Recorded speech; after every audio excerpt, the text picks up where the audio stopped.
It's my feel-good breakfast show. Welcome back. This is your feel-good breakfast show, Expresso on SABC3 Live, large and in charge on this Tuesday morning. Thanks so much for starting the day off with us. Now, in case you haven't been catching up on all the cricketing action, the Proteas are still in the hunt to win their second test against the 2019 Cricket World Cup winning England side, as their test at Newlands Cricket Ground will enter the fifth and final day today. Now, South Africa require 312 runs from 90 overs to win. So the big question, can the Proteas go all the way and win yet another test against England?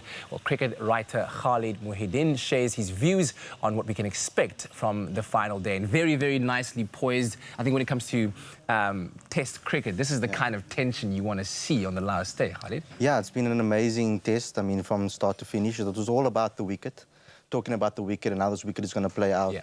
I mean, we heard in the press conferences the English talking about that crack outside off that they had to target.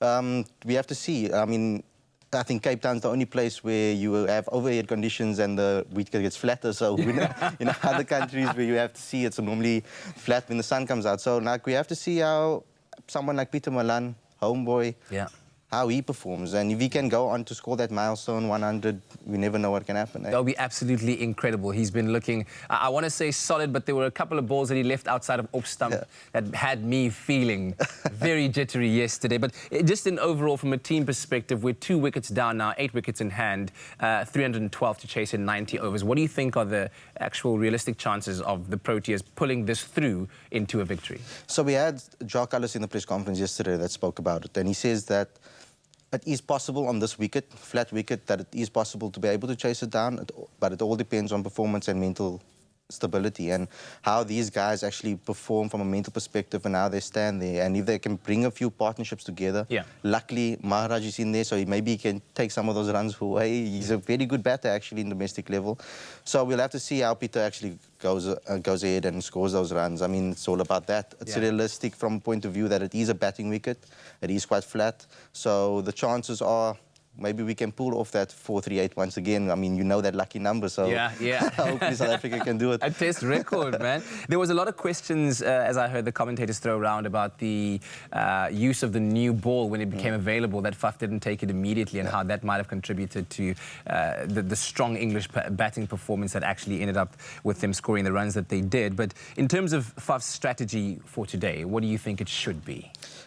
Well, at first I think they just need to go ahead and just be calm at the crease and just take it 1 over at a time, 1 ball at a time. There's a lot of pressure. Yeah, there's a lot of pressure. I think the pressure on Pieter Malan is more than just getting us close to that target. I think it's about him cementing that spot in the top of the order. I think Faf just needs to be able to score as much runs as he can before lunch and see where the team is from there, and then strategize and change accordingly. If they see they're in touching distance, go after it.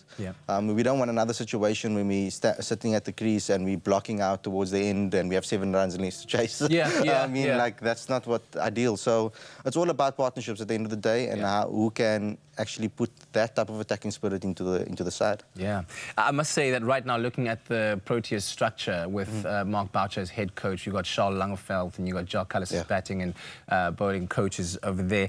There's something exciting about it for me, because it's almost as if I'm looking at the heyday of when I was a massive, massive cricket fan and player at the same time, when these guys were at the height of their career, and now they've taken, you know, members of that team and that era and they've now implanted them into the top structures. What do you think of these legends in these positions, and then what do you think they can achieve? So for me personally, from my opinion, I think that these appointments are not about necessarily technical skill.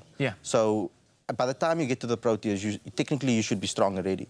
But from a mental point of view, and that winning mentality that Boucher and obviously Kallis, Graham Smith is director, but Charles Langeveld, possibly the best death bowler that we've ever had in this country. So the skills that they have are skills that were lacking in the Proteas setup for the last 2 or so years. So I think from a mental perspective, I think that's the strength that they're going to add value to. Obviously, Kallis, we've seen him in the nets with KP, obviously batting, Keegan Peterson. So we've seen him with the youngsters, actually coaching them and teaching them some techniques and stuff. So all of that obviously adds to it. But yeah, from a mental point of view, I think that's the key. Yeah, with 2 tests remaining here after, one at St. George's Park and the other at Wanderers, the Bullring, how do you think the Proteas will fare against the World Cup winning champions? So Test cricket is a different ball game. We saw that in the first Test at Centurion. We beat them with quite a hefty 107-run win. Yeah. I think the Proteas have a massive chance of actually resurrecting their cricket. I think we need it more than England at the moment. I mean, with regards to everything that's happening in South African cricket across domestic level as well as international level, the win is a little bit more sweeter for us. We need it more to basically revive our cricket and show the fans. And obviously I have a Cricket Fanatics magazine, which is all about the fans. I speak to the fans a lot. And they've spoken about how much this will do to the fans. The fans, at the end of the day, are the main aspect of this, why we play this game. Absolutely. Yeah, man. And then finally, on the side note, do you say Manus Labuschagne or Labuschagne? I will say Labuschagne, but I mean, he wants to go with Labuschagne, so let's just leave it. Thanks so much, Khalid, for joining us this morning. Looking forward to an action-packed day, the 5th and final day at Newlands Cricket Ground, with Peter Malan and Keshav Maharaj stepping up to the crease for the Proteas, chasing 312 in 90 overs. Come on, boys. Let's take it across the line.